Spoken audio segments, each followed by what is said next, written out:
Hello viewers, এই সেই video. সম্প্রতি এই ভিডিওটি প্রচুর পরিমাণ সোশ্যাল মিডিয়াতে ভাইরাল হয়েছে, যেটা হয়তো আপনারা অনেকেই দেখেছেন, আবার অনেকেই দেখেননি।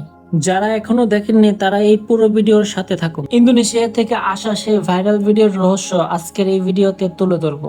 এখানে একটা ছেলে ও একটা মেয়ে একটি গাড়ির মধ্যে তারা অবৈধ সম্পর্কে লিপ্ত ছিল। কি সম্পর্ক ছিল বুঝতে পারছেন আপনারা গাইস? পরবর্তী যখন তারা তাদের কাজ শেষ হয় তখন তারা দুজনেই আলাদা হতে চেয়েছিল, কিন্তু তারা আলাদা হতে পারেনি। কোনো এক অলৌকিক কারণে তারা দুজনেই আটকে যায়। কোনোভাবেই তারা দুজন একে অপরের থেকে আলাদা হতে পারছে না।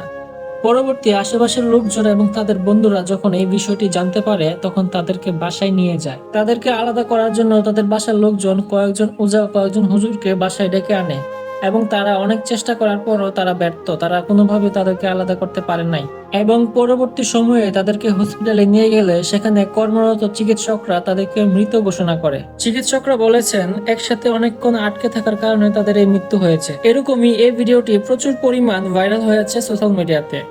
আসল ঘটনা এখন আপনাদের সাথে শেয়ার করব।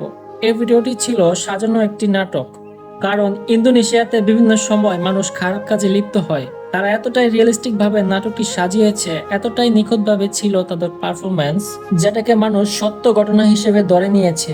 এই নাটকটি করে তারা মানুষকে সতর্ক করার চেষ্টা করেছে।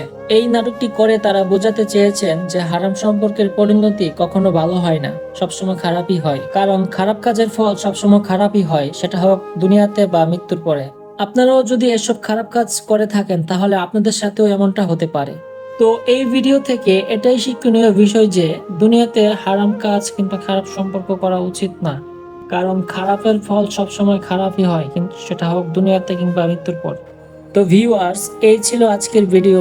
আমি যতটুকু জানি ততটুকু আপনাদের মাঝে শেয়ার করার চেষ্টা করেছি।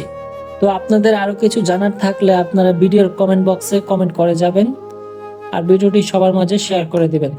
সবাই ভালো থাকবেন।